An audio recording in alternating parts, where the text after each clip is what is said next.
What? 2 videos in one day? No. Okay, y'all, what's up? I'm back.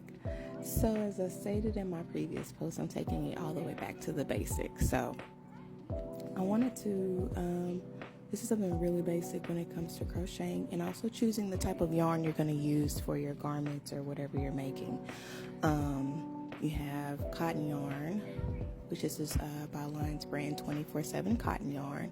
Really, really good for summertime garments, dishcloths, soap pouches like soap holders, things like that. Also swimsuits. This is really, really good for swimsuits because it can get wet and you can, wash it and air dry it. Right here is acrylic yarn. This is from, I believe, Joann's.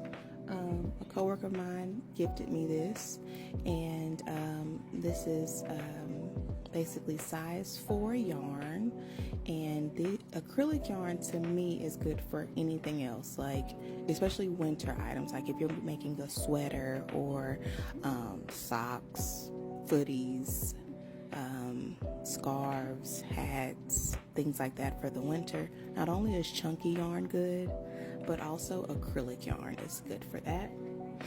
Then last but not least, this is my absolute favorite yarn to use when it comes to garments, and it is also by Lines brand. It is Kobu yarn.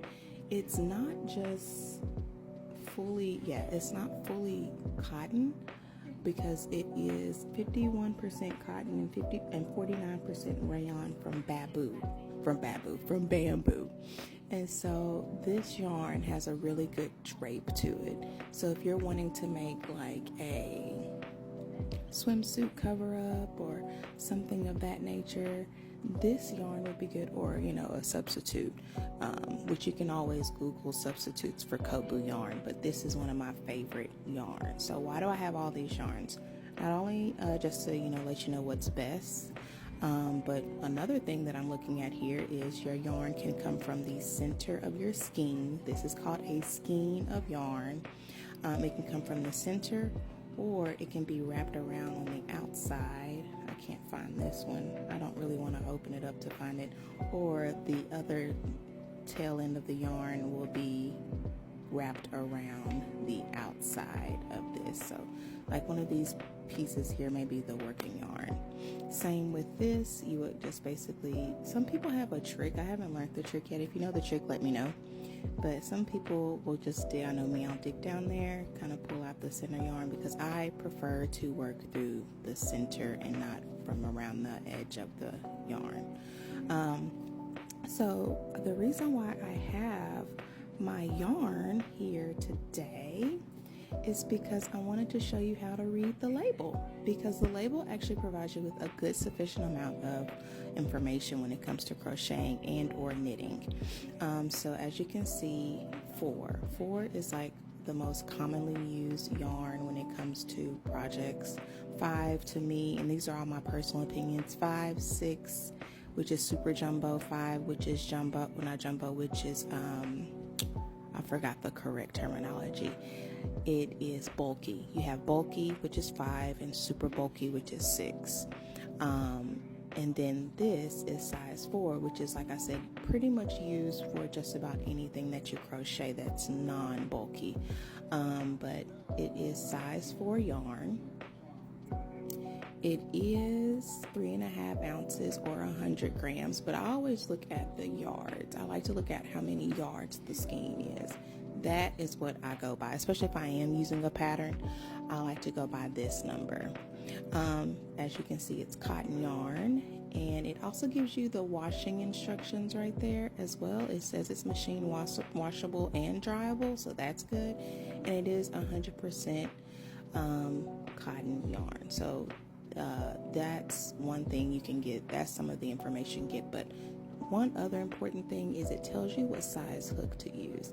And for this one, we're using a 4 millimeter or letter G hook, because based off your pattern, you may actually use that hook. I know for me, when it comes to cotton yarn, I use a 4.5, 5 millimeter hook, because my tension is slowly but surely getting looser, and so I can actually either go down a hook size since I have looser tension, but if my tension was a little bit tighter, then I would have to go up a hook size. Now this one is actually size 3 or lightweight yarn. It's size 3. Oop, I can't point. It's size 3. It looks like you can wash it. You don't need to iron. You can't iron on it, and it looks like it is. You can put in the dryer, but here it is right here: machine wash, gentle cycle, tumble dry. But I always say hand wash your crochet garments. Do not, rely on a washing machine all the time and dry, and let it air dry. Hand wash it with some light detergent, and then let it air dry. But this is size 3, which I said is good for lacy type garment you're wanting to make. With this particular yarn, you also can use a 4 millimeter or G hook. But I know for letter 3 yarn, I like to use 3.5, 4.5 size hook. And then here comes Miss Acrylic. So acrylic yarn, like I said, it's good for winter garments. This one actually shows you how many skeins you would need for, say, a blanket, an adult sweater, hat, and a scarf, which actually comes in handy for beginners. So this one, this is another size 4 yarn. The recommended hook is H or 5 millimeter, and that is a very common, in my personal opinion, common hook used for size 4 yarn. It also gives you the washing instructions on there as well.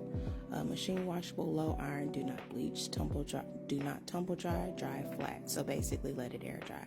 At the end of the day, there are different types of yarns out there, different textures, different brands.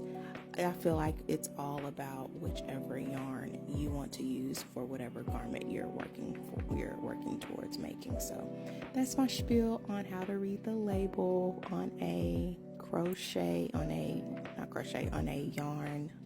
yarn label. So hope it was informative. If you have any questions, let me know. Bye.